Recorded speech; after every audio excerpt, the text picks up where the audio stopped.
So hello, everybody. Welcome to this morning's training. We're so happy that you've provided time for this important topic, and we are thrilled that you've come to see us.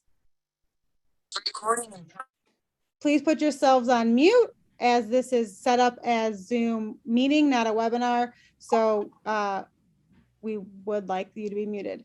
I will pass this off to Jesse now to begin the webinar. Good morning, and as people are still joining us, a reminder, we'll ask folks to be on mute as they're coming in, but if you can look at the slide instructions and ensure that the name on your Zoom tile matches the name that you use, that you'd like to be called, as well as adding your pronouns to your name if you're able to. And then additionally in the chat, if you want to share a little bit more about your professional role, your mood in one word, and a question you have been asked and enjoy answering. And that could be a question you've been asked and enjoy answering in a formal or informal setting. And again, we're going to remind folks to make sure they're on mute as they're coming in.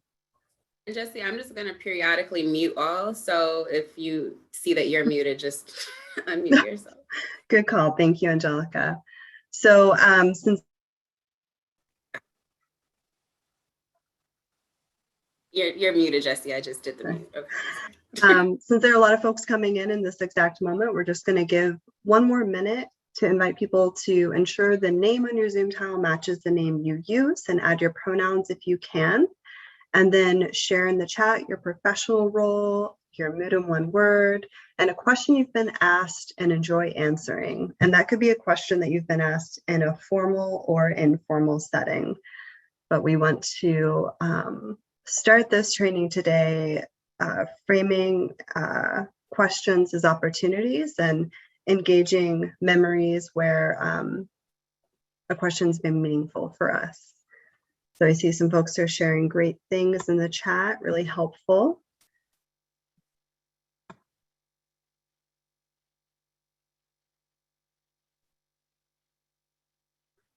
I appreciate the honesty on the one-word mood. It is Friday.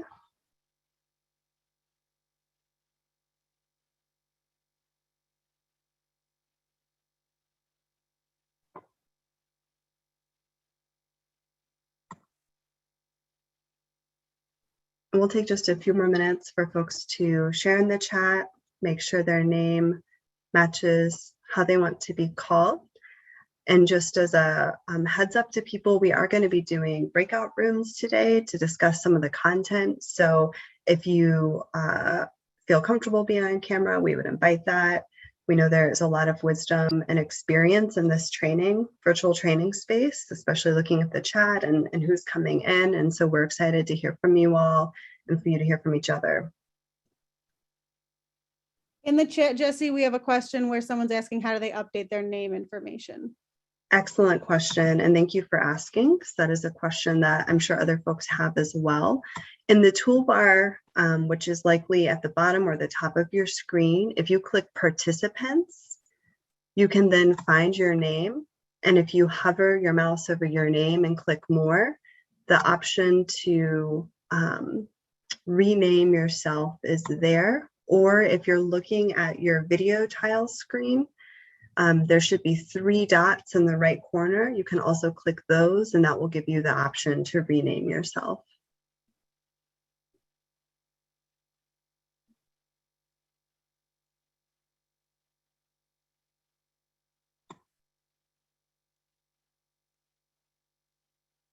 We'll just take one more minute before we get started with the content, but thank you all for sharing in the chat as people are coming into the training and getting to learn a little bit more about who's in this virtual space today.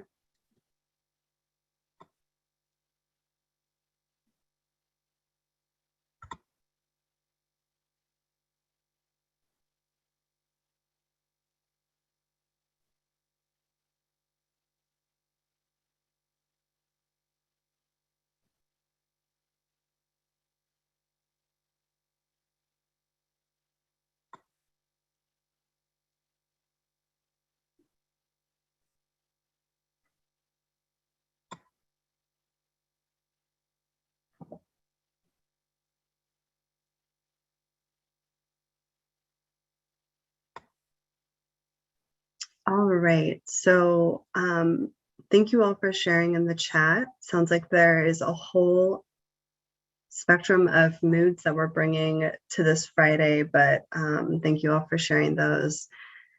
And it's also evident through the chat that there's a lot of experience and wisdom in this virtual space. So we're excited to hear from folks either by coming off mute or using the chat as we're going through the content, as well as in your breakout rooms, sharing and reflecting with colleagues.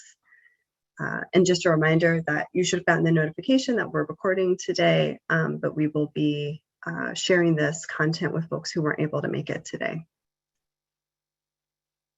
So we'll start with introductions, and then I'll hand it off to my colleague, Angelica, to do some housekeeping. I'm Jessie Fullenkamp. I use she, her, and hers pronouns, and I'm the Education and Evaluation Director at the Ruth L. Center in Detroit in Highland Park.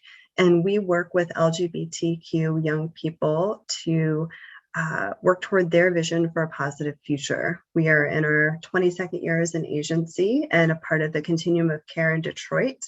And I've had the opportunity myself to work with the agency for 11 years. I started in our drop-in center, and my social work roots are in runaway and homeless youth work. I also have worked as a clinician and community mental health and helped build our Medicaid billable program, as well as our family preservation work in child welfare, and really understanding family preservation work as prevention, homelessness prevention, foster care, and juvenile justice prevention. So at the Ruth L. Center, we are very invested in ways in which these systems of care that we all work in can better serve young people who are lesbian, gay, bisexual, transgender, and questioning. And a lot of what we're going to be talking about today is related to that. So we thank you for 2 hours of your time, because we know that many of you are extremely busy in your work. Now I'll hand it off to Angelica. Good morning, everybody. My name is Angelica Lewis. I use she and her pronouns, and I am the Education and Evaluation Coordinator at the Ruth L. Center. I have been there for about 4 years. And like Jessie, also started working in this field. So one of my first jobs, if you would like to call it that, really volunteering, I was doing outreach and intake at a shelter in Chicago. And have not been in HMIS in a while, but I'm happy to see the changes happening. So thank y'all for being here and for the work that you do. We can keep going. And for introducing yourselves. I learned a lot about everybody this morning just through the chat. So appreciate everybody sharing. We're going to go through some of the Zoom functions just in case folks are not professionals at Zoom by now. I feel like I could work for Zoom. But so you need to mute or unmute, start or stop your video. It is at the bottom toolbar there. There's a few other ways you can do that by hovering over the tile with your name as well. So throughout the day, feel free to, if you want to say something, just unmute yourself. Next, we've got, we recommend using this Zoom participant view so you can see participants, interact with them on the, the right-hand side, and then you can see the PowerPoint on the left. And you can do that by, in the top right-hand corner, that function that says view, you can see a couple of different options. And so the gallery view is what you would use to do it this way, where you can see participants on the right. For the chat, it looks like we all know how to use the chat. And like Allison said earlier, if anybody missed it, this is being recorded, which also means the chat is being recorded. So just being conscious of that, we will be able to see those messages as well as any, I believe, like messages that you do privately to folks. So if you all have any questions or comments that maybe you don't want to message everybody with, maybe it doesn't pertain to them, or it's something that you just don't feel comfortable with, you can message myself or Jessie as the facilitators. You can also message Allison directly as the person who put everything on. So feel free to use chat in that way as well. And then we've got all these nonverbal reactions. So if you'd like to raise your hand and be more formal, you can use that function. Just remember to take it down when you're done. And there's different reactions here as well that you can use to participate. So feel free to use those reactions at the bottom toolbar as well. All right, so we'll get into the content now. If some of you were able to come to our other trainings, we had a SOGI 101 training with you all that I facilitated, as well as an equal access training where we talked more about language surrounding, you know, our different social identities. So we went through an entire activity learning about social identities, and SOGI are a part of that larger intersecting way that we hold different identities. And so SOGI stands for sexual orientation. So if you can see by the image here, this is not about sex necessarily or sexual activity. This is about who we are attracted to, who gives us butterflies, who we want to spend time with, watch Netflix with, you know, all of that. So that is who we are attracted to, our sexual orientation. We all have SOGI. So we all have a sexual orientation. We all have a gender identity. This is different from who we like and love. This is our intrinsic sense of who we are, who we know ourselves to be. We're going to go over gender a little bit more in the next slide, but this relates to our feeling of maleness, femaleness. Neither, both, and gender identity exists on a spectrum, as does sexual orientation and gender expression. So gender expression is about our body language, our voice, the type of roles we perform in society, at work, etc. So that is different from gender identity, but related. So that is what we mean when we say SOGI. This is a more broad acronym to cover, you know, hundreds of ways that people can name these identities. And so without having to name exactly how you identify, this just kind of covers all of those things in this, this acronym. So keep on going. And so we're gonna just review what gender is. And we're going to watch a quick video thinking about gender development and how gender develops for all of us around the age of 3. So around age 3, that is when we have an awareness of how we identify in terms of gender identity. We're going to see a young person's story here, someone who was assigned female at birth and identifies as a boy and did from a very young age. So we'll discuss some questions afterwards and talk more about gender.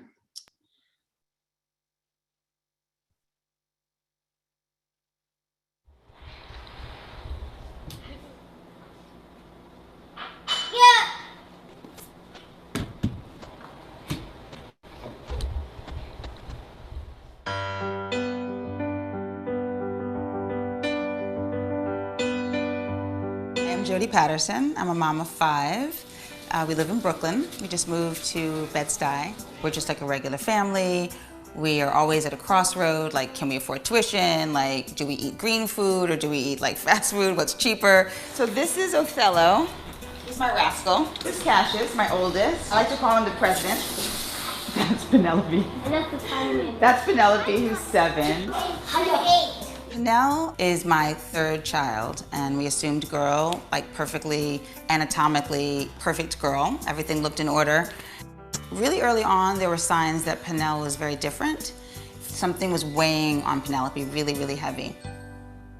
Every time we would try to put clothing on him or dress him or bathe him, there was like an intense reaction to his body from himself.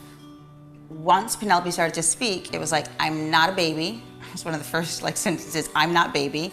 And no, it was like no to clothing, no to shoes, no to hair brushing. And so one day I remember pulling Penelope aside and just being like, you know, like what's really wrong, baby? Like, why are you so upset? And Penelope said, well, because everyone thinks I'm a girl. And so I said, oh, baby, it's fine. You can, however you feel on the inside is great. And he said, no, I don't feel like a boy, Mama, I am a boy. And so like that sentence was really hard because I was like ill-equipped. Like, okay, what do I do with that? I don't know how to handle that. I felt like I had kind of maybe dropped the ball in some area.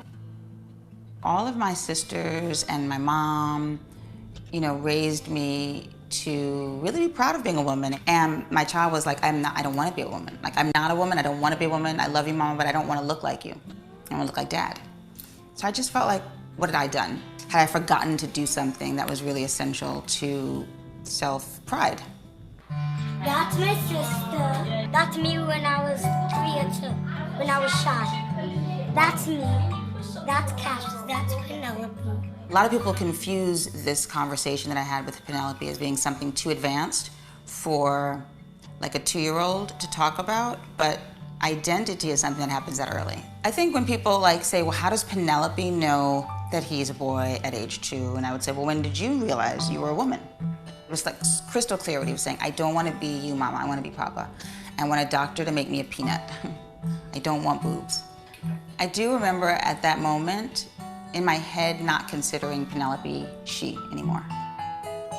I was really aware that what Penelope was talking about was identity. But in terms of me, why did I let my kid sort of lead in this moment? You know, because it smacked me in the face. Guys, watch this. Close your eyes. This is gonna be fingers with blood. Shh, don't say it. Fingers with blood. Oh, you do. Lots of That's blood. it's actual blood. Oh, Mom, don't do that. Don't use actual blood. Ketchup. Fingers. Nope, Mom. I don't like ketchup stuff. Except Fingers with blood. chicken.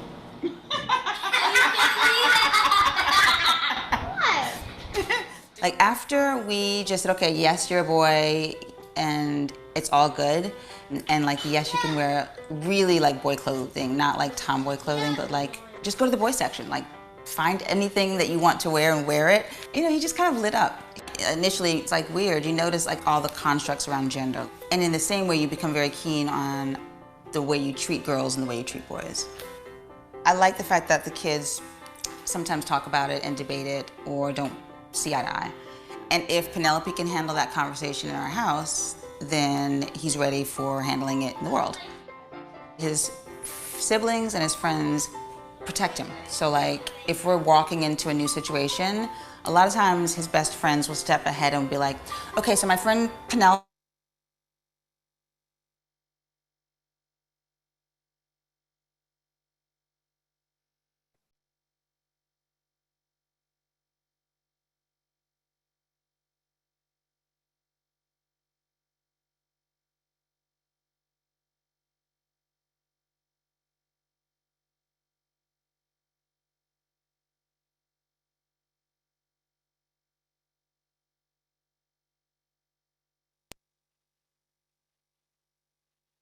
sometimes talk about it and debate it or don't see eye to eye. And if Penelope can handle that conversation in our house, then he's ready for handling it in the world. His siblings and his friends protect him. So like, if we're walking into a new situation, a lot of times his best friends will step ahead and be like, okay, so my friend Penelope's coming. He is a boy, he likes to be seen as a boy. You can call him Penel, you can call him Penelope, you can call him Jack, but he's gonna come in and he's a boy. So there's like this kind of like camaraderie that his siblings have with him and his friends have that, you know, they kind of look out for him. We played challenges in the trio. Brother, it's amazing. I'm kind of like, ugh, like sick in my stomach when I start thinking about puberty. It's like all of the rites of passages of a woman with trans kids, those are the worst things to have. You know, like a trans boy who gets his period, sometimes it can be like super depressing.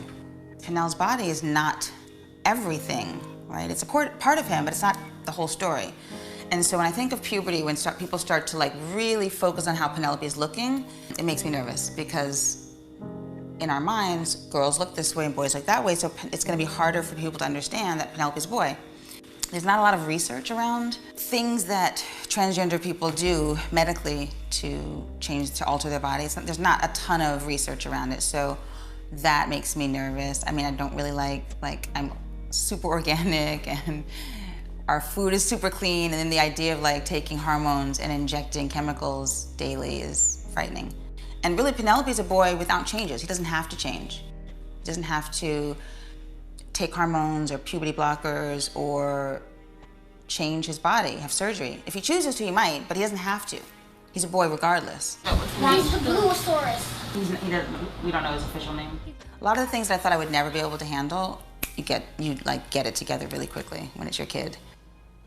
I think about the future and I try to think that everything's good, that I live in New York City, that this is 2015, and I think people's minds are changing. I think the collective understanding is that we are who we are from the inside out, and so that is kind of the direction we're moving in. We're really caring more about individuals than we do about big corporations. I love this. So this makes me feel really kind of optimistic about the future.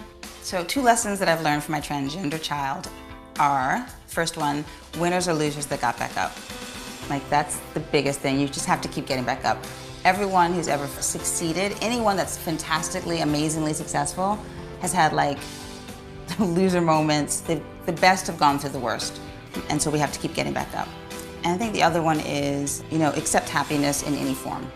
Like, who am I to say how happiness looks, or how happiness feels? And it's just, on a simple level, allow for happiness in all forms.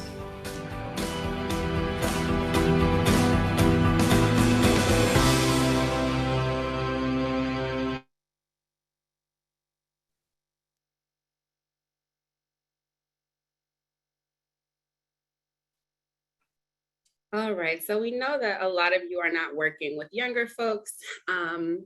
You might be working with folks who have diverse gender identity and expression, but probably not at that age. And so we wanted to show that, just to think about some of the experience that folks might have had prior to coming to you, and just how gender development takes place a lot earlier than we might recognize or think, and just give an example of what that looks like.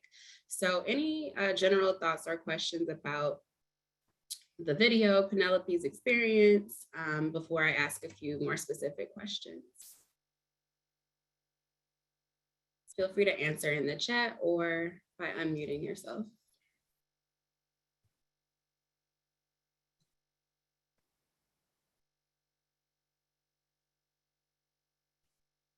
All right, so the questions that I have are, what language did you hear Penelope as a young person? Even before the video, what language was mom saying? We heard Penelope using this language to talk about his gender identity and his overall experience. What language was a 2-3-year-old using?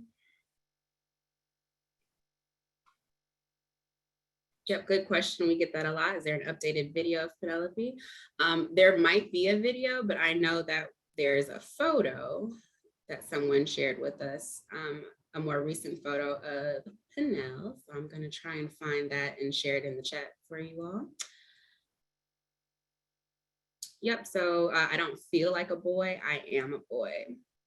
I don't want to look like you, mommy. I want to look like daddy. Exactly. So when we start hearing young people express this, like, it's not going to sound the way that an adult might express this. Young people don't have the language necessarily to talk about gender diversity and having characteristics that are not conforming to what we might expect of someone who was assigned female at birth or male at birth. So that is the language we might hear. And this experience is something that is insistent, consistent, and persistent for a year or more for these young folks who are exhibiting like behaviors, expression, and just identity, their core identity is not aligning with what we might expect it to be based on their assigned sex at birth. So we are often told that your assigned sex is automatically equating to your gender identity. We're taught that if you're born male, you are a boy. If you're born female, you are a girl. And we know that gender exists on a spectrum, and that's not the case for everybody.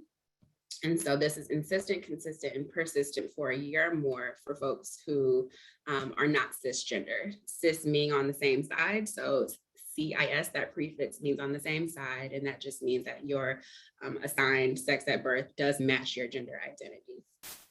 So for folks who are not cisgender, this is something that shows up pretty consistently for young people.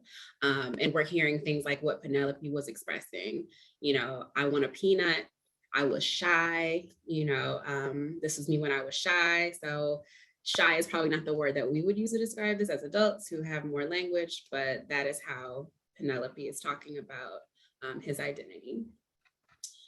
Next question I have for you.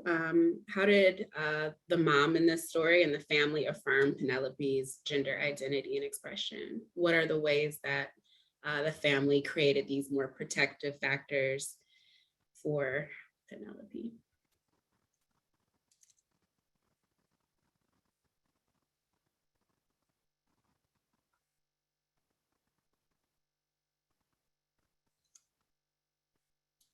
In the chat, someone said, won't need to change body in puberty unless he wants to, still a boy regardless. Yeah, so I'm not assuming that all folks who identify as trans have dysphoria around their body, but we are still going to recognize that you are a boy, that's who we know you to be.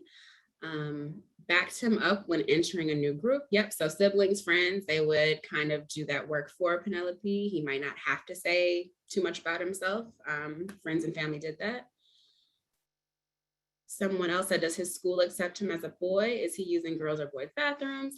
That's a good question. I'm not sure how, Penelope's experience was at school, but I know that based on how mom and the family were really affirming and accepting in the home, they probably did that same advocacy at school, making sure that teachers and school staff kind of knew what to expect and how setting the tone for how Penelope was to be treated at school as well. So I'm assuming that the family probably advocated for Penel in that way. Letting Penelope buy whatever clothing he needed to buy. So not just dressing like a tomboy, but like, we're gonna buy the clothing that best fits who you are. Any acknowledgement of dad's thoughts? Not in the video. Good question. Yep, so those are all great responses to what the family did, and that's all pretty accurate. Did you hear mom say that anything was difficult for her? What were some of the difficulties that she had with Penelope's gender identity? There weren't a whole lot. This family did not, based on what we saw, go through a lot of the same things that a lot of caregivers experience when they have a child who has come out as gay, lesbian, bisexual, or transgender. It's usually,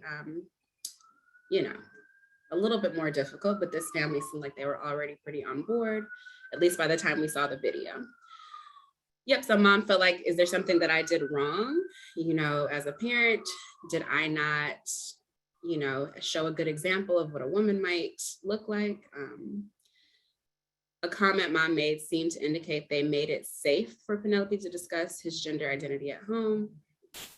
Yeah, the idea of hormones and not being organic, exactly. So that was something that mom was not really sold on. And this is an older video. So Penelope, I think, is much older at this point. This came out in 2015. And so there's more safety data that we know about now regarding hormone blockers as well as hormone therapy, because hormones have been used for a lot of different things throughout the years with adults as well as young people for things like precocious puberty. Folks who are assigned intersex at birth are often asked to take hormones by medical professionals. And so, there's a range of reasons why someone would need to take estrogen or testosterone or hormone blockers, but we know that there's safety data much more now than in 2015. But that is what mom was feeling, and that is valid. Mom was also worried about puberty. And then someone said that we love that mom was going to let him make those decisions, though, i.e. hormone surgery, puberty blockers. Yep. So kind of understanding that although my child is a young person, I want to put that, knowing that they know their needs, knowing that young people are the experts of their own experience as well sometimes. Even though as adults, we might think that we know more. All right. Any other thoughts or questions? Also worried about how society would interact with them, which is a common and valid concern for most caregivers, definitely. Yeah, I just want to point out a few things too to start connecting the dots between what is this one child's journey and his story with the family mean for our working with mostly adults, maybe young adults who are experiencing barriers to housing, who are transgender, gender nonconforming, non-binary. And I think there are a couple of things that we feel like this video really highlights well. And one of them, someone already mentioned in the chat that, Penel is a boy regardless of what kind of medical care he accesses.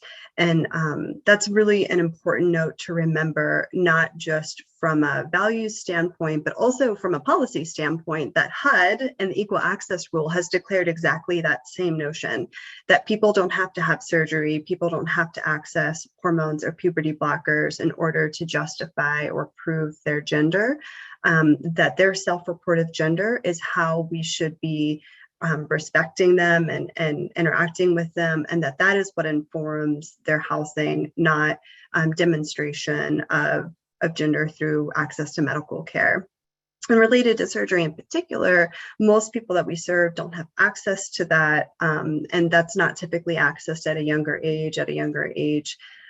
People with supportive families who have an informed consent process are typically doing puberty blockers and hormones at that stage before surgery. So I think that this is a story of what things can look like when a young person has support. Knowing that people who are transgender, non-binary are overrepresented in our homelessness system, it's really important for all of us to be aware of the trauma that folks have often experienced related to their gender and rejection of their gender before they come to the point where they're sitting in front of us seeking housing, and how that journey around gender and trying to feel safe being ourselves is often tied to barriers in housing. So that is why HUD has had this response around expanding the gender category in HMIS. And it's really an important opportunity for us, again, to understand how by creating safe spaces for people to talk about their gender, that's going to be removing barriers to housing. So even if we personally don't fully understand this, even if we personally don't even agree with this, the data is really clear that if someone can feel safe being themselves and share their gender accurately or more expansively, that is going to inform more permanency in their housing journey. So that's what this conversation is at the end of the day about. I think that sometimes it can be easy to get into the weeds and focused on the details of gender, but we want to remind people that we are here today to talk about how to facilitate the best housing outcomes possible with the resources that we all have around the state of Michigan. So in order to continue having that conversation, we're actually going to show another video because we think it's really important for people to hear from folks who have been navigating these systems. I'm an LGBTQ person, I'm a mother, I've been working in housing, but hearing from young people who have actually been asked about their sexual orientation, gender identity, and expression when seeking really basic services like housing is important to center their recommendations and their understanding of why this is a priority for us. So that's what we're going to do now is hear from some Ruth Ellis Center youth. And they are talking about their experiences navigating child welfare in particular. And if you've been doing this work long enough, you certainly know that child welfare and the homeless serving system are completely enmeshed, and that a lot of young people who are aging out of foster care are often doing so directly into our services within the continuum of care. And so these points, while some of the language is child welfare specific, still absolutely stand for the COC as well. So I also just see in the chat that Angelica shared the Penelope picture update for folks who were interested in that and learning more about that family's journey. So thank you for asking and finding that. All right, and so I will be sharing the video again, hopefully without interruption this time. But Angelica, be ready to text me if there are any tech issues. And as we're watching this, just a heads up that there is some strong language. A lot of the young people we work with feel comfortable being direct. And there's also mentions of self-harm and suicidality. So we're going to be debriefing this video afterward in small groups, but encourage you to be present to the storytelling.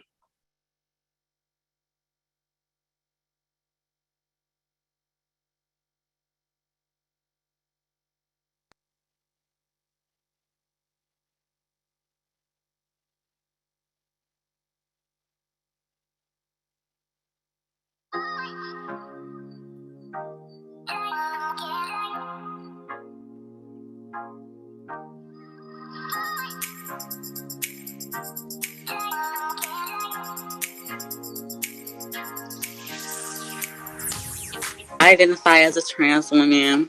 I knew I liked boys since I was like a young kid, but I really didn't know I was transgender till around like 13 or 14 when I really figured out what being transgender was.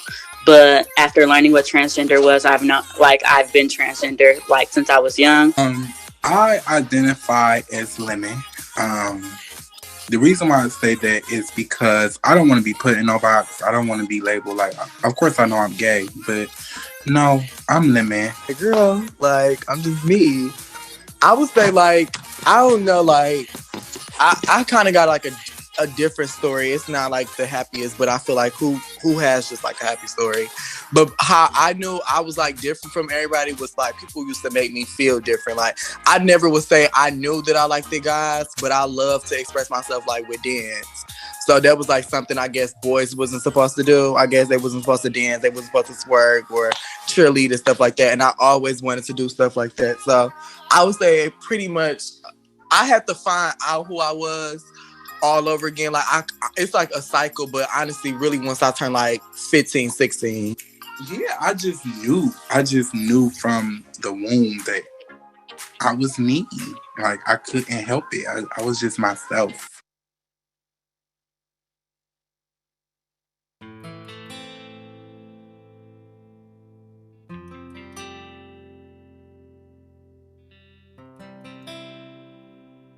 I bounce from 10 plus. Like I can call up my old social worker. I have like a big old stack of just files of all the homes that I got kicked out of and all the homes that just wasn't right for me. And they labeled me as a problem child.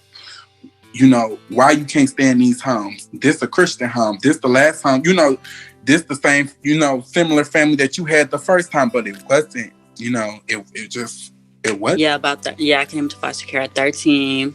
I've been to, I don't even know how many placements, probably about 9 or 10. I've been to a lot of placements.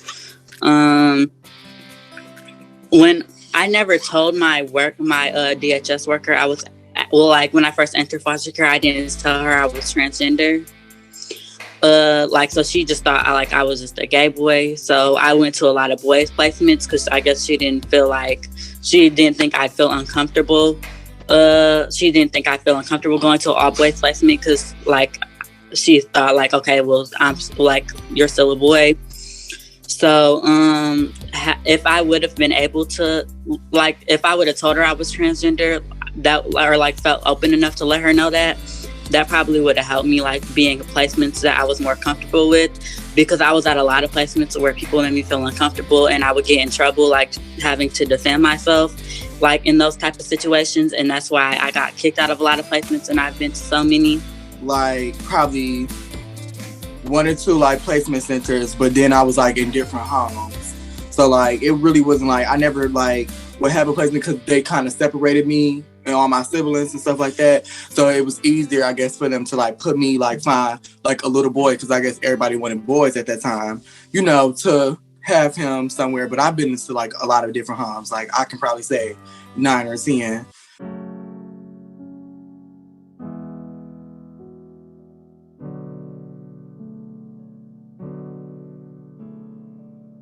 So I feel like I had to be who I was, because also because with me being feminine and fishy, everybody always assumed that I wanted to transition, which I already feel girl, I was the girl. So I didn't feel like I needed to alternate my body or anything like that. I never felt like that. It was just I would say probably 16. I don't want to say coming out though, because coming out means to almost to me it's you hiding something. I don't feel like I had to hide who I was. I always been me. It was nothing that I can turn off or turn on. I would just say being affirmed and being assured into myself was probably when I was 16. I would tell them well, this family don't want me. They just call me a faggot. And my worker just said, well, are you a faggot? And I say, yes, I am. But these people don't want me. They just call me a faggot. And you just asking me, am I one? Yes, I am one. Now, are we gonna do something about this? One thing that was annoying though, like the workers at my placement now, I'm at an all girls home. What's it called? So the workers here, I feel like they try to pin every single problem I have with, like, oh, because I'm transgender, like, because I have a problem, I'm really shy. If anybody, like, y'all probably notice I'm kind of quiet. Yeah, they try to pin that, like, oh, it's because she's transgender, like.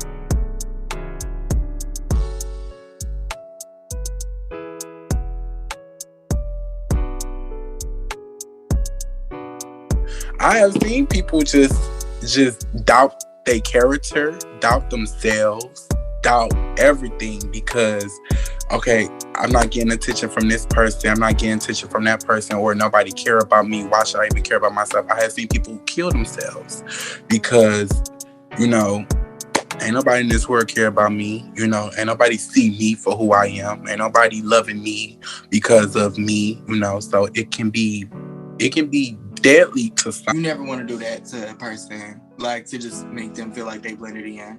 Like bad things start to happen.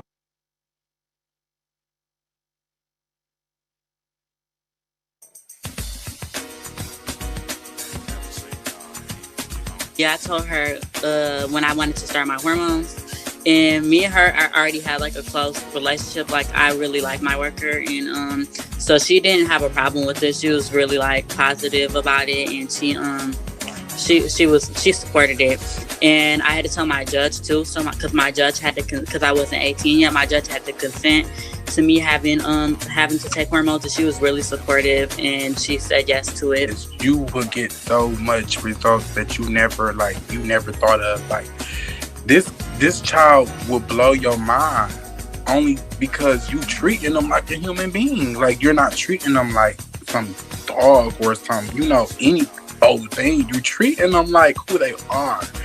Without their support, I would have never did sports or anything. I'm on girls like teams at school, and I feel like I would have never got comfortable enough to feel like I can do that. That person a long way, and if you just show them, I say this all the time, if you just show them that you care for them and love them, definitely it will take them a long way, because now they know they have somebody to fall back on, and they have somebody to support, and they have that backbone or whatever you want to call it, to stand up for themselves.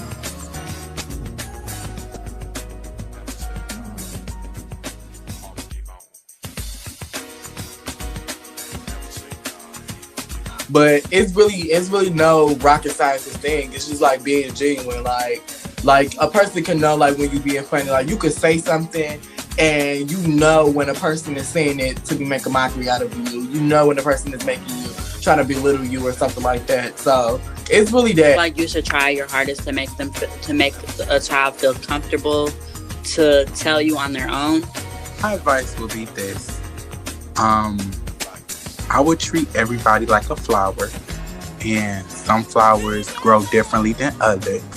It's all about how you take care of that flower, how you water that flower, how you feed that flower.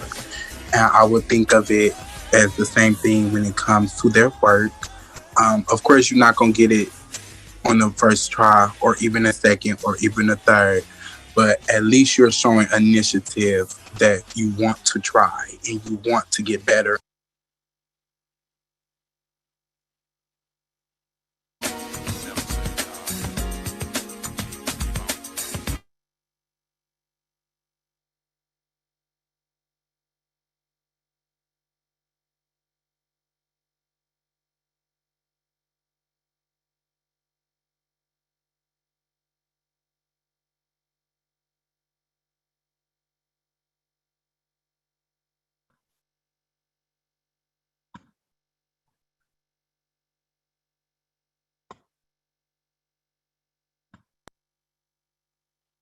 All right. Yeah, so we can debrief the video. I don't know if you have anything else to add, Jesse. We are actually going to go into breakout groups to talk about these questions. And the questions are, what sounded familiar in the video? So you don't have to answer these now in the chat, but feel free to add anything you do want to share. because you will be answering these with a smaller group shortly. Yeah, so what sounded familiar? What was surprising?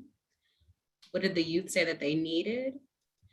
And how does asking about SOGI and expanded gender facilitate safety for people accessing housing? So those are the questions. You're going to see them in the chat as well. And we'll take about...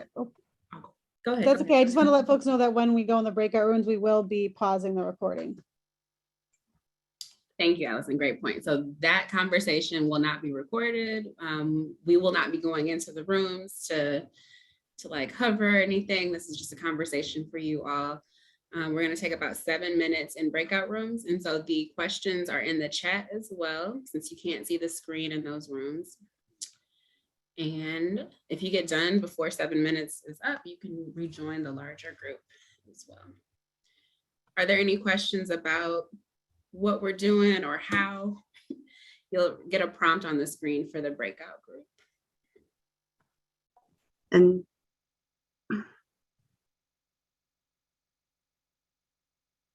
all right, welcome back from the breakout rooms. We are excited to hear from some folks in terms of what you were discussing in breakout rooms and any reflections you had. So you're welcome to use chat, but also this is an ideal time to come off of mute. We know that that might be easier to share reflections than typing. So what sounded familiar to people in terms of what young people shared in the video?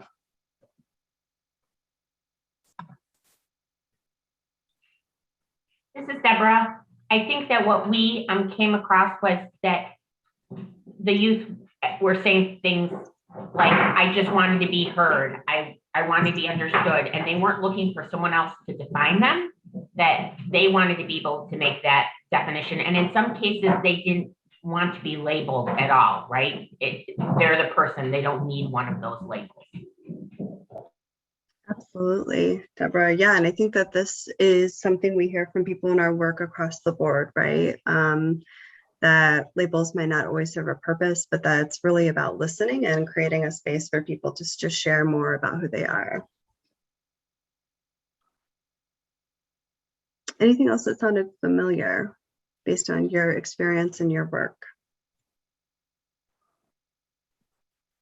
Unfortunately, I think gender being tied to housing opportunity, gender identity being tied to housing opportunity or lack of is all too familiar. A lot of times trans individuals or people that don't identify as cis have a lot more trouble accessing reliable housing than those that are cis. Very well said, Tyler. Yeah, I think that's a reality in all systems of care, right? And whether or not we're talking about it, whether or not people are labeled, that there are very real barriers that exist. Anything that was surprising that young people shared?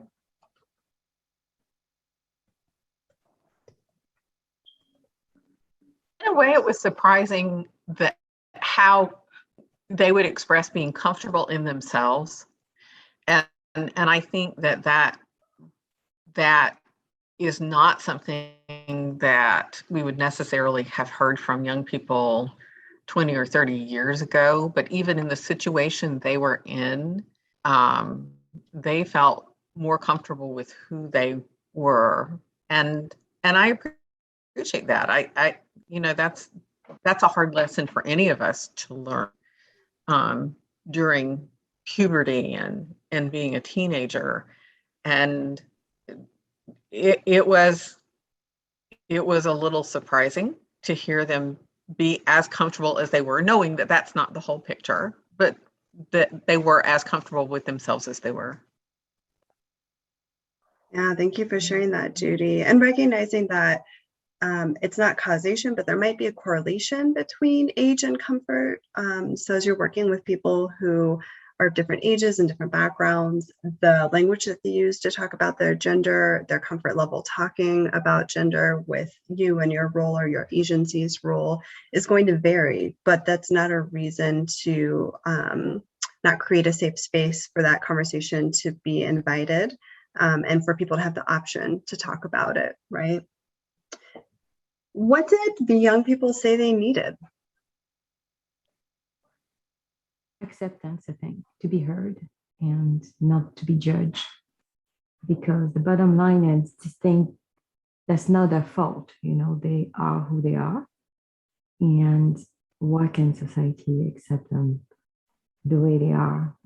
It's very debatable, right? Because, and I totally understand both sides, right? But how do we merge that?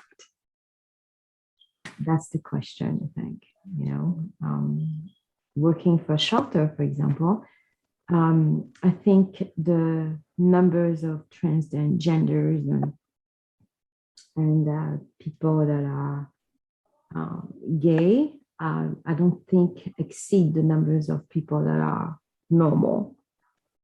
And so since they are living in the same quarters, how do you, it's kind of difficult and challenging to tell the other group, okay, well, they're allowed to go to the men's bathroom. It's how they see themselves, you know, and so we're still encountering resistance, you know, with the society, and quite honestly, I don't know how we're going to be able to resolve that issue. Yeah, thank you for sharing those reflections, Marie, 'cause you brought up many things that we absolutely hear from people, not just in Michigan, but from around the country about how this is navigated.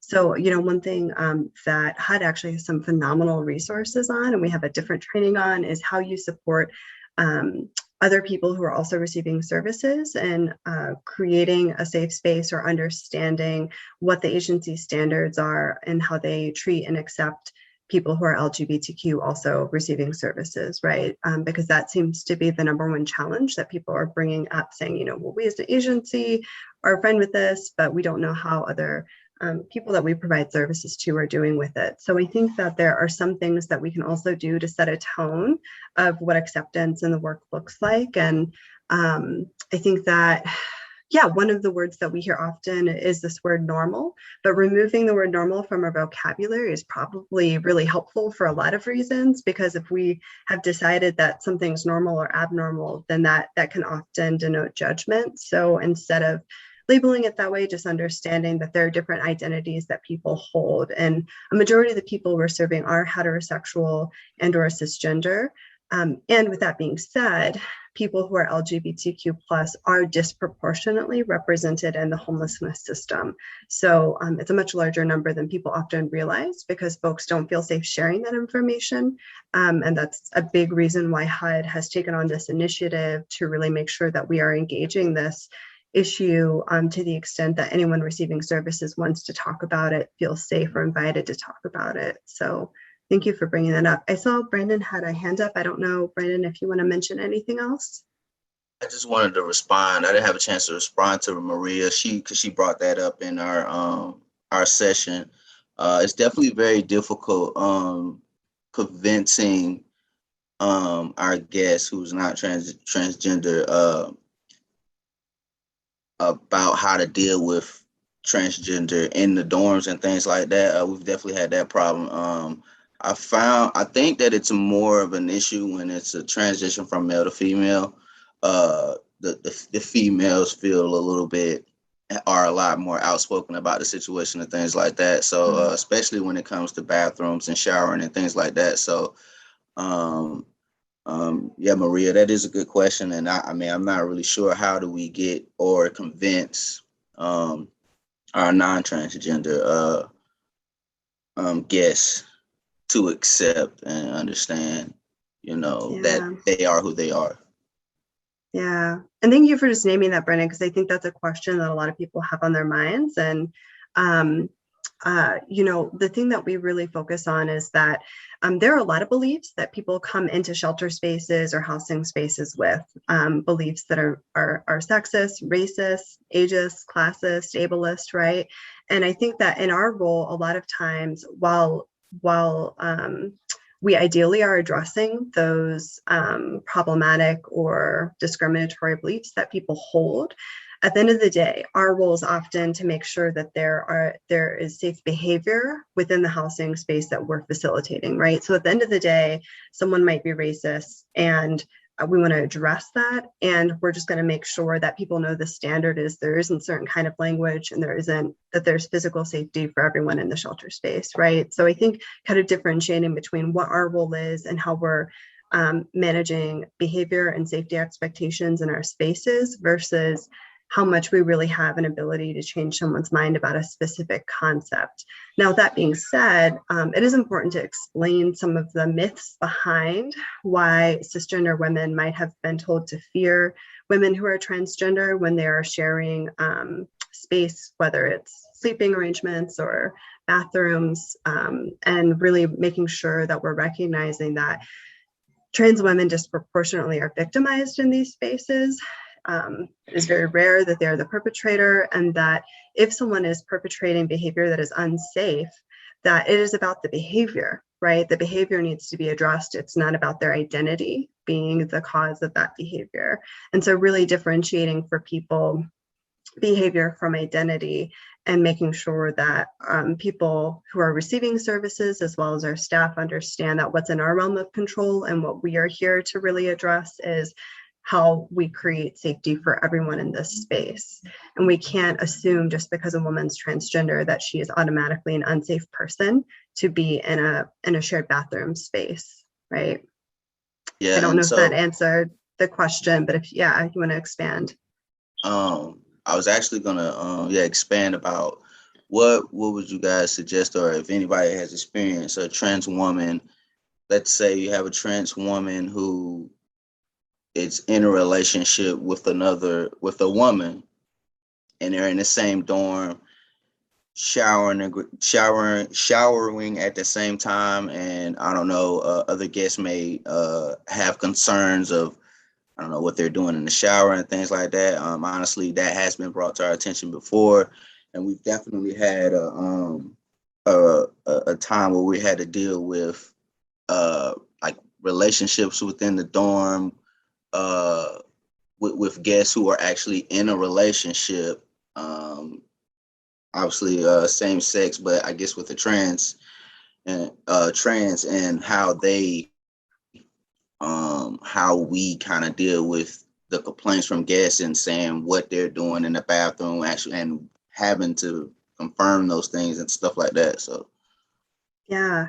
I want to just say really quickly, sorry to interrupt, Jesse. I put some training scenarios that that come out of the equal access rule. So these are things that you could potentially use, different scenarios you could use to discuss like this with your staff or with staff, or it could just be like you reading on your own, seeing how certain scenarios are handled, or how HUD would recommend that you handle certain scenarios. And so, specifically what you said, that might not be listed here, but some of these scenarios might apply to what you're thinking and have more recommendations around the best way to handle questions that folks have who are working directly in those settings.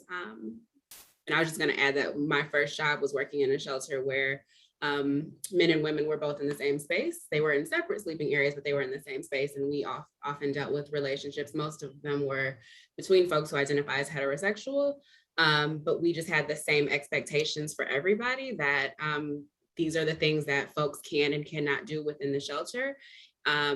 If you break certain rules or if policies are not obeyed, we have to have discussions about that and, come up with different levels of how we want to handle that.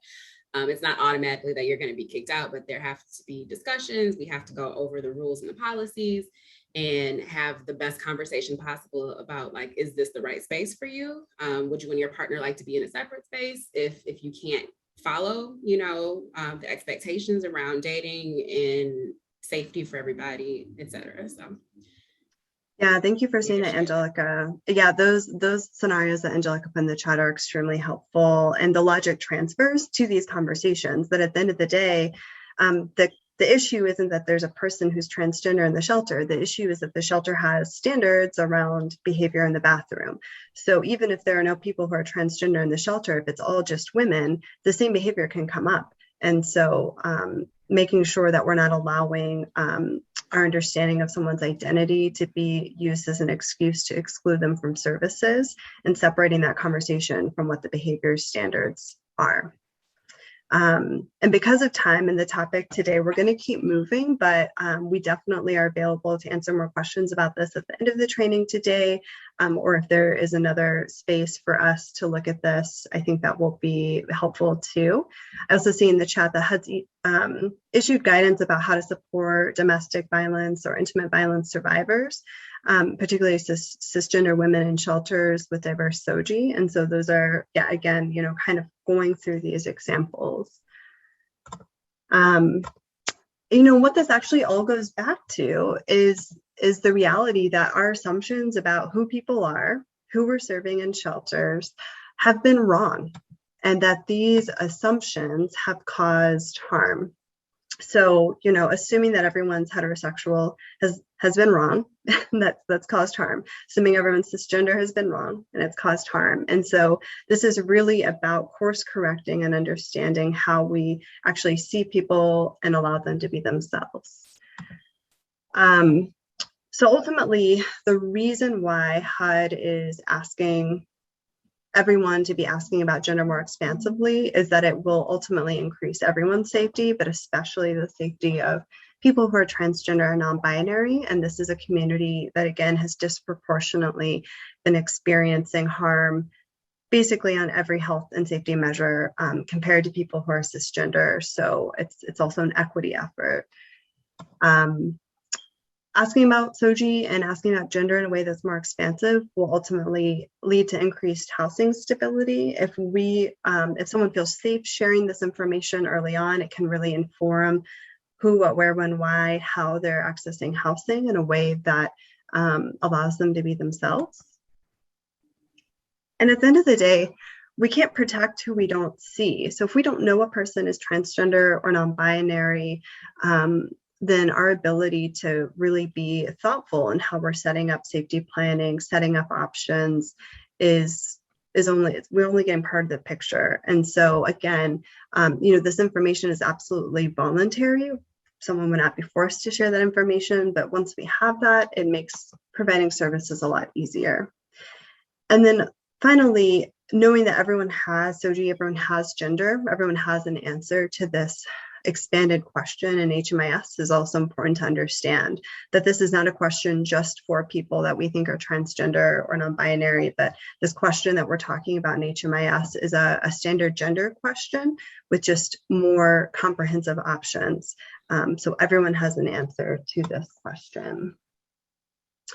Additionally, this is a new standard of care that is in line with HUD's equal access rules. So this change in HMIS is reflecting a set of regulations that have been getting implemented within HUD since 2016. And so this is a system level response to what we see happening on the ground. So just a few notes on the HUD Equal Access Rule. We know that folks had a chance to maybe learn about this in another training. But again, this is really the driver of these changes that we're seeing in HMIS. So we want to make sure that people understand that this is not just an opinion of Micah or the Ruth Ellis Center, but that ultimately our funding stream is the one implementing these changes. And so since October 2016, there have been key directives that have implications for people and how they're placed with their gender, and that this applies to all HUD-funded work. So most of us are here. If we have to report into HMIS, we are doing HUD-funded work. But if you have any questions about whether or not your work falls under the equal access rule, please feel free to check in. There are also local jurisdictions, in addition to HUD, that have aligned their policies and regulations with the equal access rule as well. And the main takeaways from the equal access rule that we want to be sure people understand, and if you're interested in reading the full regulation language, we can share that with you. But the main takeaways are that first and foremost, people who are transgender can sleep in beds that are consistent with their gender. So, you know, the examples that Brandon and Marie brought to us, that a woman who is transgender has the right to be in a women's shelter that has mostly women who are cisgender. And so that's a part of what the high equal access rule now allows. And that for someone who's non-binary, that they have options. And certainly, for example, for a person who is a man who's transgender, he does not automatically have to be in a men's shelter. That would really be up to him and how he's navigating safety. So there's also a lot of information that has come from HUD that is embedded in how we function as agencies that serve people experiencing homelessness, around how we serve people who are vulnerable because they are don't have shared identities with the majority of people in the shelter. So sometimes that vulnerability comes from age or ability. And so the same directives that we use to understand how we do a safety assessment in congregate settings where people are sleeping or using the bathroom or showering together. Hold on one second. We also want to be using that same information to understand how that might apply to gender, right? Additionally, specific to sexual orientation, people who are lesbian, gay, bisexual cannot be discriminated against in HUD-funded housing. So up until 2016, that was not true, right? But there are now really clear directives around that. And then finally, queer families are recognized within the HUD equal access language. And we mention this because there is some specific language that is pretty compelling that we want to make sure people know about, that changes our idea of how we think about or reference families when figuring out placement. And again, this is helpful to everyone, not just LGBTQ people. So I want to read the exact definition of how HUD has defined when a site serves any families with children, that they must serve all families with children. And that family composition can include examples like a single dad, a single mom, same-sex couples, opposite-sex couples, multi-generational families. That's huge, right? That is so important to so many family structures, and to know that part of these changes is seeing and recognizing and allowing multi-generational family groups. Also, of course, opposite sex couples still qualify under this. And the other language from the HUD equal access rule reads non-romantic groups who present for services as a family. I'm going to read that again. Non-romantic groups who present for services as a family.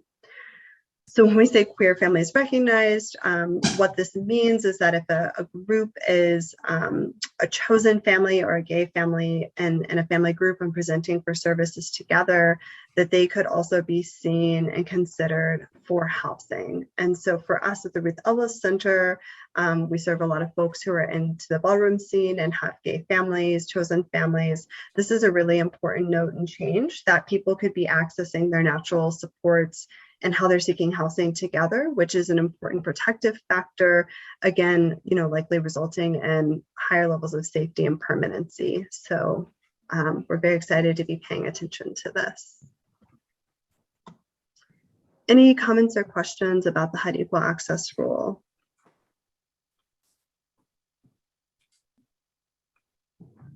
I did want to state that we did link the recording in the chat to the equal access rule that Angelica presented last month, as well as you should have received that link in your confirmation of this webinar, but just in case you didn't, it's in the chat. Thank you, Allison. So again, just a couple of other notes on the why, and we're going to now get into the actual what and the how, but again, LGBTQ, young people, people with diverse SOGI are overrepresented in these systems of care, which is why it's such an important conversation. So 1 in 3 youth and child welfare, in a recent study just last year in Cuyahoga County, were found to have diverse SOGI. And within the homelessness system, as many as 2 in 5 young people experiencing homelessness nationally identify as LGBTQ. So this is not a small percentage of the people you're serving. Whether or not people feel safe sharing that with your agency is the conversation, right? Additionally, over half of people who are transgender report experiencing intimate partner violence. And so to really address this idea that domestic violence shelters or intimate partner violence shelters are only for cisgender women is an outdated and inaccurate idea, and making sure that those spaces are inclusive of people who are transgender, non-binary, and men as well is really important. So depending on your scope of services and your licensing, you can ask more questions about that. But if you serve women in a domestic violence space, that means you serve all women, including transgender women, if you have HUD funding. So due to time, we are not going to go into small groups to discuss these questions, but we did want to invite people just to reflect on questions you enjoy asking as a part of your job, a time that you've had to ask a difficult or uncomfortable question as a part of your job, and how you fulfill these responsibilities when you're uncomfortable with the task. Because a lot of times people will report feeling uncomfortable asking about SOGI or gender more expansively, when in reality, all of us have to ask pretty uncomfortable questions as a part of our work anyway. And so we really want to encourage people to think about, what is it about the gender questions that are particularly uncomfortable for you, and how are those different than other questions that maybe you have to ask as a part of your work. So if anyone wants to come off mute and just briefly respond to any of these questions, we would love to hear from you all, any reflections you have about questions you ask, the ones you enjoy, don't enjoy, and how you make sure to fulfill those responsibilities and get the job done at the end of the day.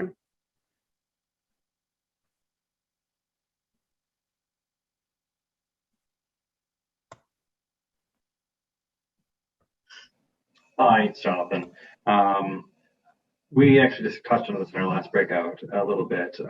It's just about keeping it straightforward. Like, don't sugarcoat the question. Don't try and dig for more than you need to even. Like, no matter what you can assume of the person, or if you've got it in front of you that you're updating their file for your annual IPOS or even BPS, and just saying, hey, how do you identify, what's your orientation directly? Just asking, keeping it on that surface level. And then if they ask you what you're asking about, then you can give them the options furthermore in order to breach that conversation with the client or a resident, to say, this is what we're talking about, because then it can open up that dialogue oftentimes with them to spread the education a little bit in their part, because it invites them to ask the questions further about why you're asking these questions and what some of these terms could otherwise mean, which then just makes life in the world a little bit happier, because you can have that conversation one more person at a time. Thank you, Jonathan. That's a great reflection. And I think anytime that you can show people what the options are, that takes helps reduce the stigma, in the sense that someone can see, these are the questions and the options that everyone sees, that I'm not making any assumptions about who you are. We're inviting this conversation precisely because I can't know who you are until you tell me, and that this is a space to have that conversation, to feel seen in the midst of where things are in your life.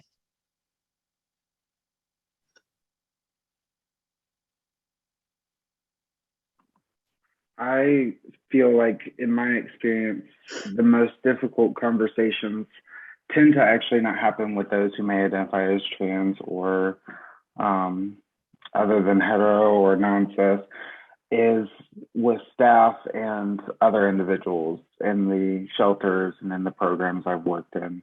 Having to kind of get those questions started with them, answering their questions, having those conversations. I find that I've had more difficult time having conversations with them rather than trans individuals. Thank you for sharing that, Scotty. And I think that that really speaks to, there are complicated reasons that we, each as individuals, have different feelings around any of these questions. And that's okay because we're humans. And so just being aware of these feelings that come up or discomfort around certain questions, and then working through it to ultimately make sure that our services help everyone feel welcomed. I see some questions and comments in the chat. We might not have a chance to get to all of them because of time, but I did just want to answer Tyler's question briefly that asked, can organizations that are considered religious claim exemptions from these new rules? And if they are taking HUD funding, which is administered by the federal government and or state governments, that they do have to follow these guidelines. And that's thank you, Laura, great question. So if a shelter doesn't take any HUD funding and is working independently, they would not be following these regulations. But again, most of our shelters and housing, rapid rehousing, permanent supportive housing is linked to these regulations. But if you're unsure of whether or not your agency falls under that, you can definitely check in with Micah, and they're a great resource to maybe answer some of those detailed questions. Also in the chat, simply and politely correcting pronouns in general conversation, not making a big deal about it, but correction as modeling it. That is a great example for how we think about how do we just do our job even when we get into these uncomfortable moments. And I think ultimately it's about us creating a work culture where we know we don't have all the answers. We don't expect our colleagues to have all the answers. We can model that we're all learning, that we can be humble and confident at the same time in how we're approaching our work. So a few notes on the how of this before we jump into the what. We do just want to clarify that we would not make recommendations, HUD would not make recommendations about collecting expanded gender identity unless there was really clear non-discrimination language that protected that data from being used against people. So we just want to first and foremost make sure that you all know that there are clear regulatory sets of language that clarify this, that enumerate gender and gender expression. So as this information is being input into HMIS, it is protected from being used to discriminate against people. And there are some great resources and posters that can be accessed through the HUD website that your agency can also print out and post to make sure that that is clear to people in your intake space. I think that I know for me as an LGBTQ person, even though I have a lot of relative privilege and safety, that I still will be really conscious of how and when I share that information based on the cues, the visual cues that I'm getting from the space, the verbal cues that I'm getting from a person who's in front of me. So having these visual cues and making sure your staff feel supported and trained in this content can be really, really helpful.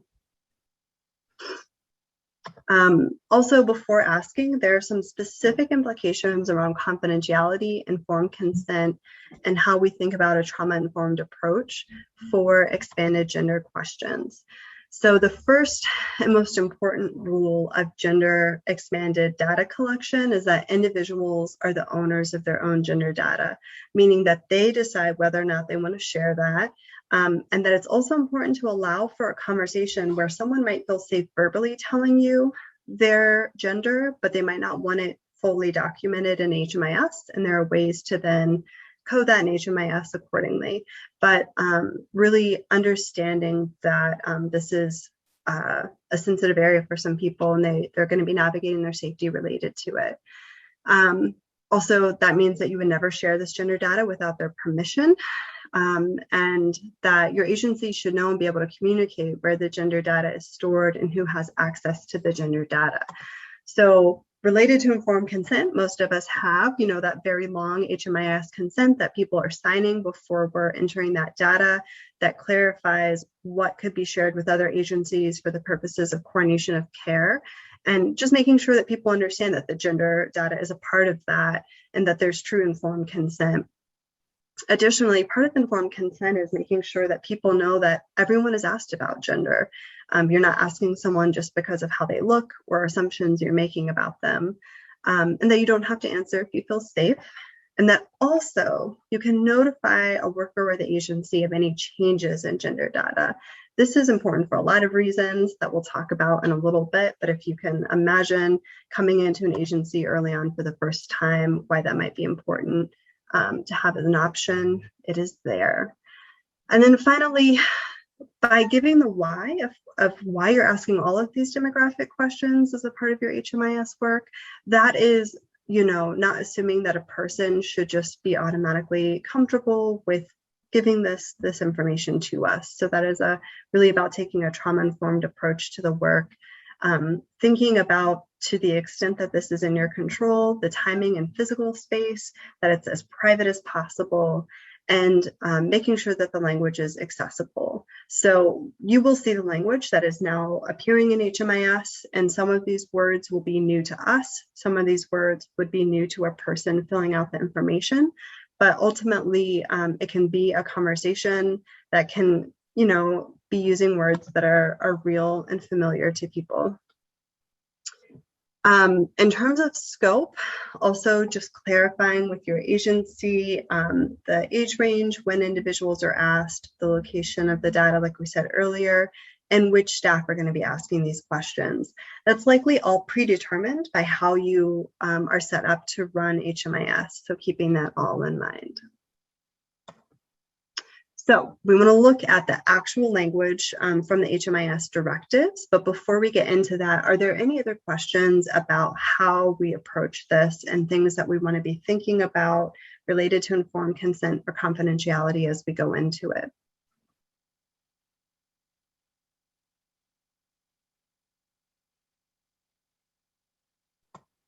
I also see in the chat that asking in and of itself is a way to build relationship and build trust. I think a lot of times people worry that asking is offensive, but really understanding that it's a demographic question and that you're asking date of birth, race, you're asking questions about ability and religion, because you can't really provide the best services unless a person can show up as their whole self. And so that's really what this is about.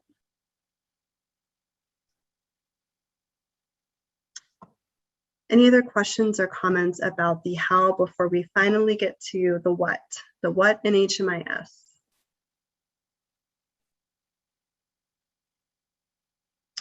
So some of you may or may not know that on October 1st, HUD is officially changing the gender options in HMIS, which is why this training is happening. So there will be expanded options for how people answer gender within HMIS.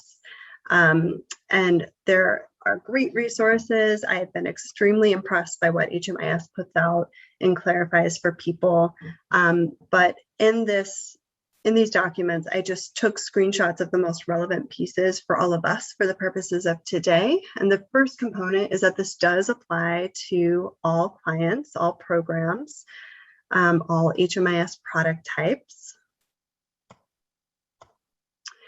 And that the rationale is to indicate a client's self-identification of one or more gender categories. And so again, the data collection instruction is that gender identity is a person's internal perception of themselves and may not match the sex they were assigned at birth. So again, this all goes back to self-report, self-indication, and that is what HMIS is looking for in this category of questions. So there is no documentation that you would need to see to answer this question. There's no medical procedures to answer this question. There's no particular way a person has to be dressed to answer this question. The only reliable source to answer this information is the person's self-report. Additionally, within the HMIS guidelines, they clarify that staff observations should never be used to collect information on gender.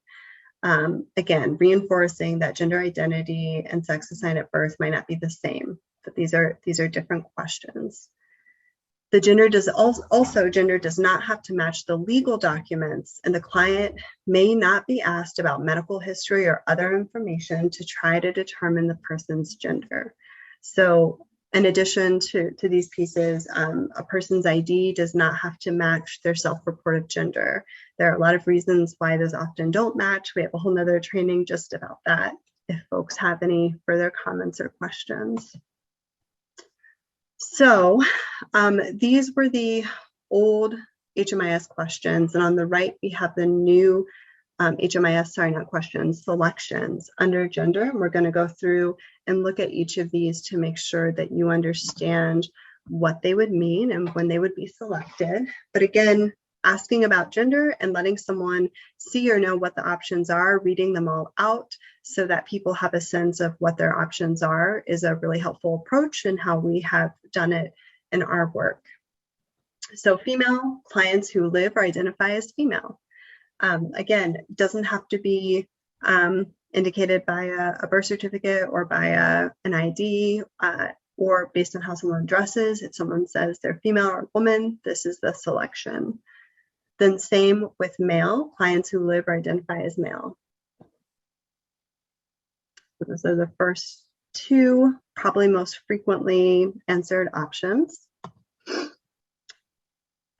And then additionally, the next option is a gender that is not singularly male or female. So someone might use language such as non-binary, gender fluid, agender, culturally specific terms for gender such as two-spirit.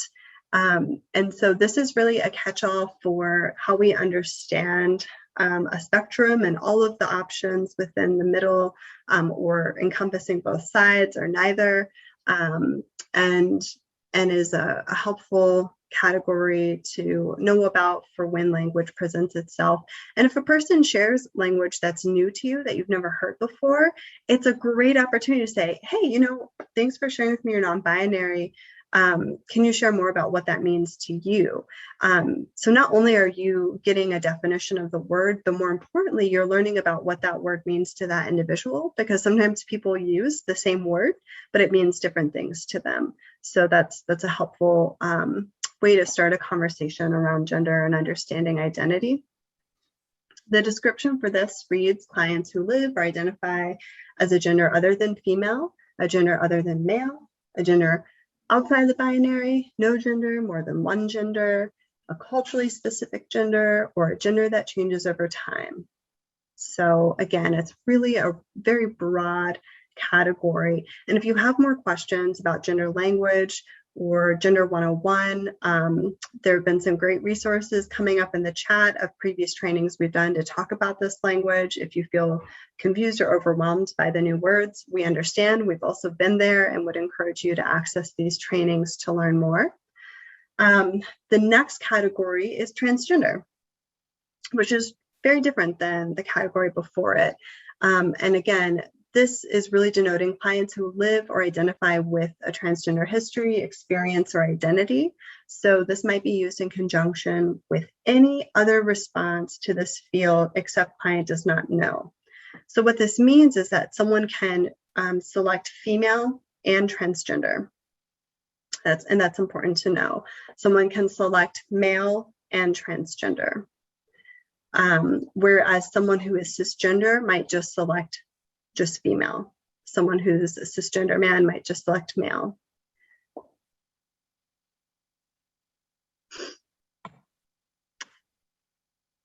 This other option, questioning, is a really important one.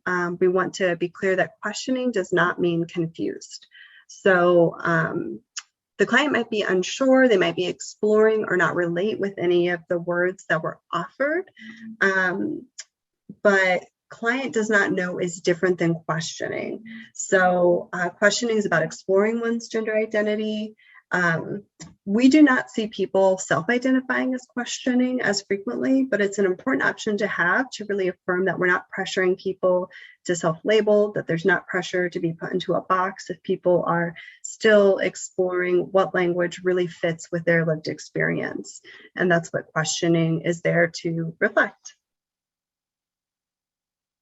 It also shares that questioning may be used in conjunction with any other response to this field except client doesn't know. So someone might select female and questioning. Someone might select transgender and questioning. And that is absolutely allowed and appropriate and helpful information.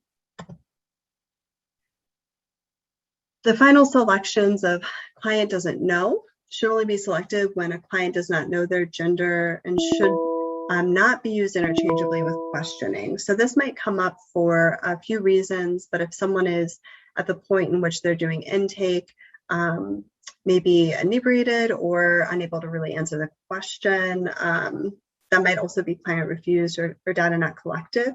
There's also the possibility that due to communication barriers related to cognitive ability, that this might be a selection in that area. Sometimes if we don't have translation or interpretation services that we should all have, but don't always all have, language might be a barrier to answering this question. But again, that's an option that's important to know exists, because by selecting it, it shows that you as an individual worker or your agency is asking this question more expansively, but that for a variety of reasons, the person at that time wasn't able to answer. So client refused is also a selection.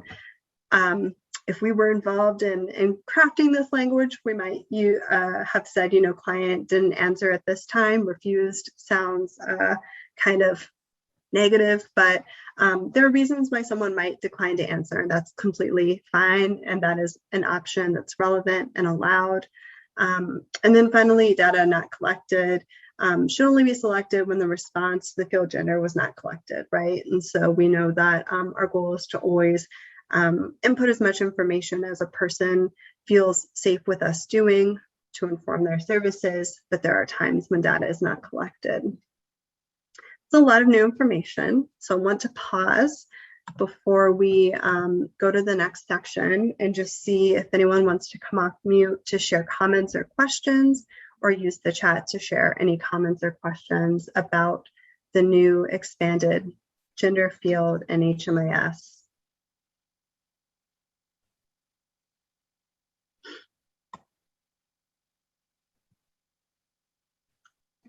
I have a question. When it comes to official documentation, say rapid rehousing paperwork, that stuff is still going to need to say their legal name, not their preferred name. That's a great question, Tyler. So to be honest, we've been seeing different things in different systems of care. So I would definitely invite anyone from MICA or someone otherwise who has heard. But if someone, for example, has a birth certificate that has their documented name that hasn't been changed, then that's going to be a part of their record, unfortunately. And best practice is still that interpersonally, you need to use the name and pronouns that that person asked to go by, even if they have documentation in their records as they're establishing the paperwork needed for any given housing that might be in their file. And so in terms of which parts of the file hold which name, there are not a lot of rules dictated anywhere that says it has to be the legal name on certain documents or certain places. There might be a few places, and that's where I would encourage MICA to clarify with us. But what we have seen in systems of care is that as long as there is continuity of a record, that is what is important, right? So the Social Security number can serve as someone's continuity of record, meaning that you're not going to get confused about a file that has someone named Jack at birth who now goes by Julie. You're going to know that information is linked through a consistent case record number and or social security number, and that's a way of making sure the continuity of the file and the paperwork can serve the purposes of getting someone into housing, and that we don't have to misgender a person to do that, right? So if that person's what we call dead name or name that they don't use anymore is Jack, that really should not, there's not a legal imperative that we know of that we've ever come across in any systems of care that says that name has to be used outside of the documents that are in the private folder to establish social security number, birth certificate. But beyond that, the name Julie would be used. That would be the title on the record. But if anyone has any other comments or questions about that, please feel free to confirm.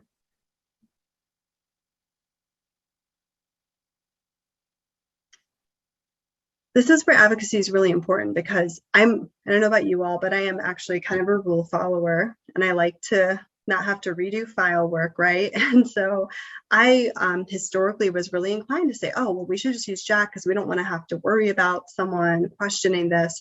But it's important that we understand what's at stake when we make those decisions, that that's not a small decision, that's invalidating the person's gender, that is really undermining what they felt comfortable sharing with us. And so deferring to the name and pronouns that a person uses as much as possible, unless you are aware of a really specific directive that says otherwise, is important, is the rule to live by, right?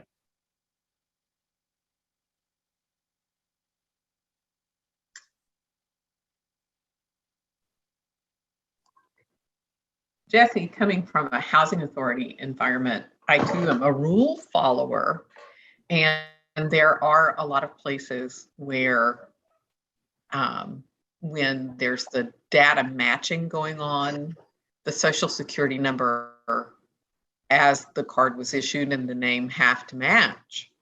And so coming into this environment where the data matching happens a little bit differently, it would be nice in both cases for software providers to include preferred name and things like that. So you have what you need for the data matching component, but you also have the information that you need to work best with the client.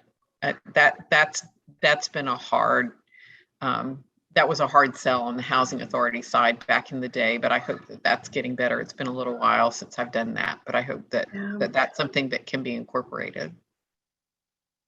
And thank you for naming that, Judy. I think at the end of the day, we have to ask ourselves, what is the important question here? And are we really thinking about all of our options, or are we being dismissive of people, validating people's gender identity out of convenience for situations that are actually pretty rare? It's pretty rare that, we don't have enough information to link the record to know that Julie's record also might in the past appear with the name Jack, right? And so, we do this for other functions and other, nicknames. How many different versions of someone's name is in HMIS? Jess, Jessie, Jessica, figuring that out. I know I've been there. I know that can be some extra work, but at the end of the day, it's most important that people that are most vulnerable in our system feel safe and seen and validated in their gender. And so making that work. I see in the chat that Laura shared, she's also seen some users use an alias field to record someone's new name, but I train against this. I think people want to prove the continuous information connects to someone before with someone's after. But we don't have the proper fields for this in data collection. It's true, and that's true in a lot of medical record systems. Surprisingly, actually, juvenile justice and child welfare are on top of this, and they have really clear, accurate data fields to help folks navigate this. But it's an ongoing conversation. Also, just thinking about what's private versus public, and making sure that at minimum, anything that is public is validating a person's gender, knowing that there'll be some private content that will be misgendering at this time in our system of care before we work out all of these things to overcome. Jesse, this is Jerry from Micah. A couple things about this. Judy, you're absolutely right. Number one, there is going to be potential challenges, especially if somebody, this is the unfortunate side of this, but if you're looking at programs that actually look between Medicaid data for matching with homeless data, and some of you in Michigan know that we are doing that. On the Medicaid side of it, they have the legal name. And so that is one of the major challenges. Everything Jesse, again, has said through this and the staff of the Ruth Ellis Center is 100% true. Please follow that guidance. But that is one situation where, to be honest with you, if you have somebody coming through the doors and you are trying to engage them in one of the programs where there is a Medicaid match involved, there may need to be some discussions made about that to make sure that matching would take place. But again, don't do that out of convenience or at the sake of sacrificing, a person's what they identify as and what their name they identify as part of this process. No, thank you, Jerry, for that validation. Especially as the data person, we know that sometimes this makes data more complicated, but that's, because humans are real, complicated, living, breathing people. And that's important to prioritize, and we'll figure out the data stuff. And I think another thing I do want to stress, and you both said this earlier in the seminar, but this is so important. This is very similar to the guidance we say on DV.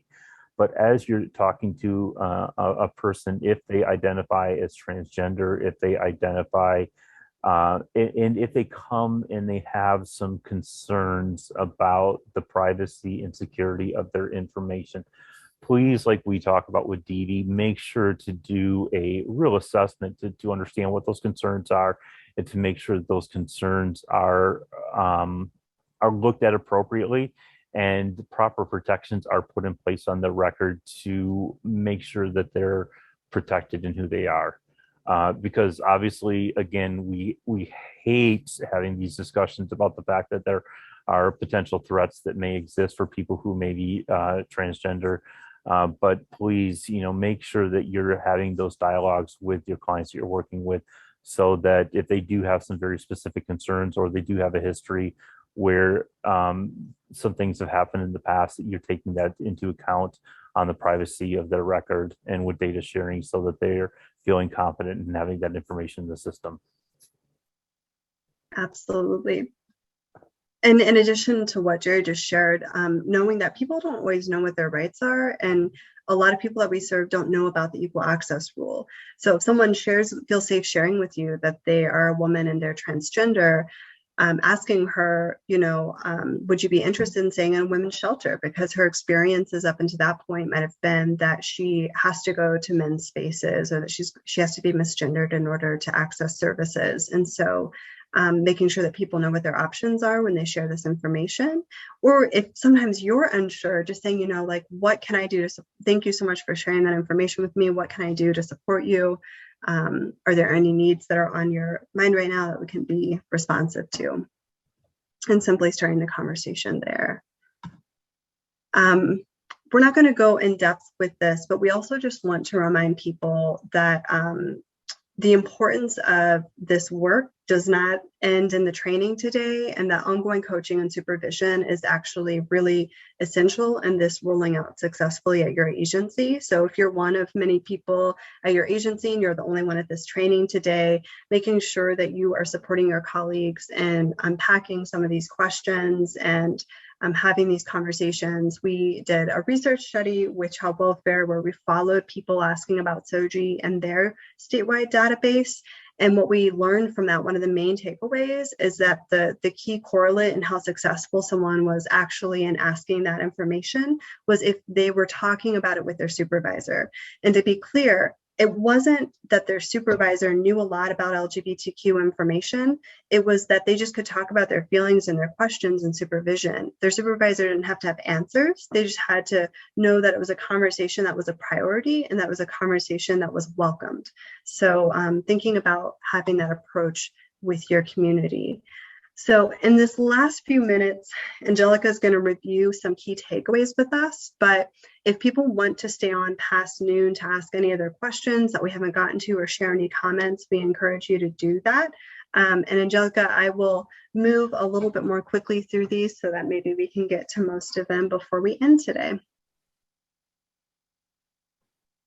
All right, so we're going to either read a statement or ask a question. You can answer in the chat or by coming off of mute. And again, it's going to be very quick. So only LGBTQ people have SOGI, true or false? Only LGBTQ people have sexual orientation, gender identity, and expression, and that is false, because everybody has those identities. All right, if a person shares a word for their gender, not on a form, how do you respond? If a person shares a word for their gender identity not on an intake form, how do you respond to that person?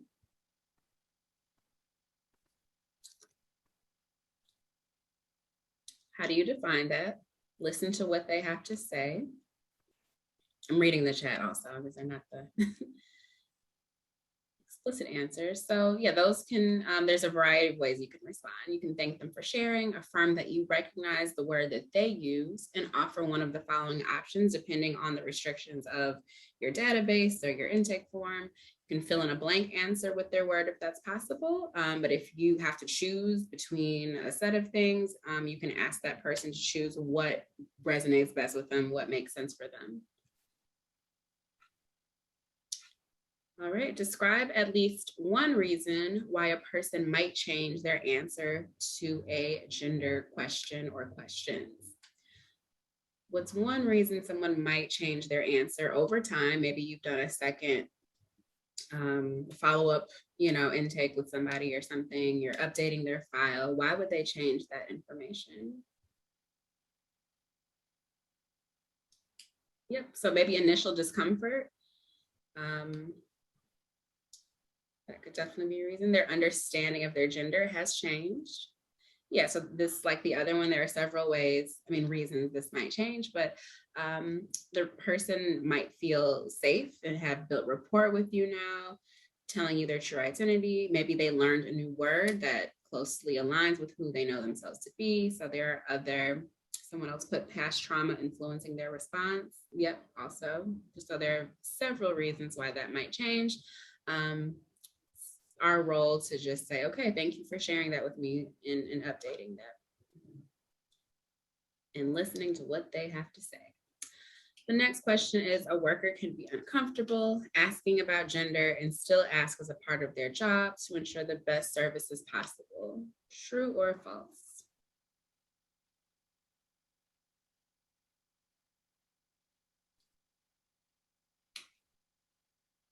And the answer we're looking for is true. Personal feelings can be different from a behavior that we do to facilitate safety and best practices at work. So we're not asking folks to change any personal beliefs. This is just about facilitating safety in your role with the people that we serve.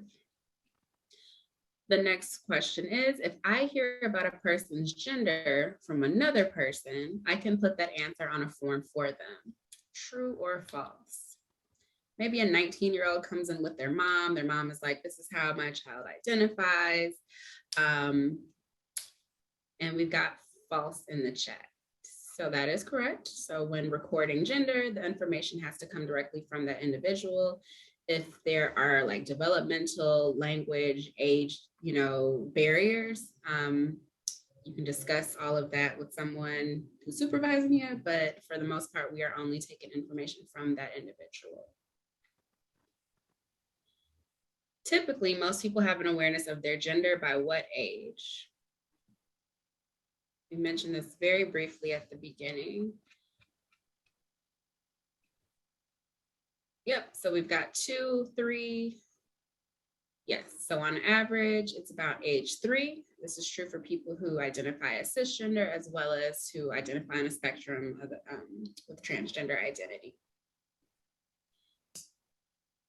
If a person shares that they identify as a man, but they quote unquote look like or appear to be a woman, what would you indicate on an intake form for gender identity? Person shares that they identify as a man, but they look like a woman to you, what do you indicate on that form?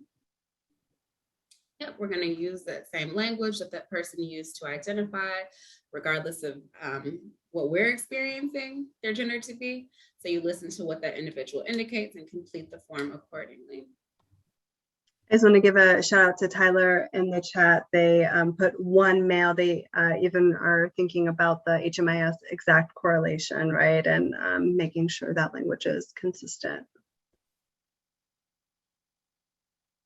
All right, so I think that, we've got one more. What should a worker do if a person feels offended when asked about gender? you're talking to someone and they get offended, like, why are you asking me that? That's none of your business. How would you respond? Because that does happen sometimes. Everyone is asked the same question. Yes, this is a standard question. Exactly. You validate their feelings, let them know these are questions that we ask everyone in the agency, and let them know they don't have to answer if they don't want to. But it will help, determine the best setting for them and the best resources for them. All right, so I already put the equal access scenarios that might help folks with specific questions around how do we respond to other guests who might have discomfort. I put those in the chat, but I'm going to add that link one more time as well. And we want to be respectful of folks' time, and we know that this was scheduled to end at noon, so we want to pass it off to Allison to do any final housekeeping comments, but we know that at the end we had to rush through a few pieces too, so we're happy to stay on and answer any other questions or have any other conversations, because we really respect your all's work and are curious to hear about how you see the implementation of this working within your agency space. Because at the end of the day, this is an exciting opportunity for us to do deeper work better, make our jobs easier. But it is a lift starting October 1st to make that change and feel that growth. So we're grateful to Micah for helping us pause and think about all of this before we dive in. So I want to thank everyone for attending today, taking the time out. Like Jesse stated, I would like to thank Jesse and Angelica for all the time they've given. This is the 4th training that the Ruth Ellis Center has provided for us. So Angelica has been with us 4 times. So we really are appreciative of that. The slides for this presentation are in the chat. Please grab them out of there if you would like them. There's also links in the chat if you didn't receive them before for the equal access rule and the SOGI 101, which were kind of like prerequisites for this training. Please feel free to watch those. This training will also be up on our YouTube page in the future, where all of our trainings are for you to share with any maybe new hires or staff that were unable to attend today. Additionally, we oftentimes offer webinars. We do at least one free one a month, and the way that we pay for that is through our membership. So if your agency thinks that the work we do is important, or you personally do, we would really encourage you to become a member. Ruth Ellis is a member. The links for membership are in the chat at this time. You will receive a link to a Google Doc survey after this in the follow-up email from Zoom. If you could fill that out, that would be really helpful to us so we can provide you the best content available. And if you would like to be added to our Micah mailing list, please email me. I'm putting my email in the chat because we don't automatically add you to our list. So if you want to stay up to date on all that information, please let me know that. And I'm going to stop recording right now for the section where Jesse stays and asks for questions. Okay, thanks. Thank you, everyone. And if you don't have extra questions, feel free to leave.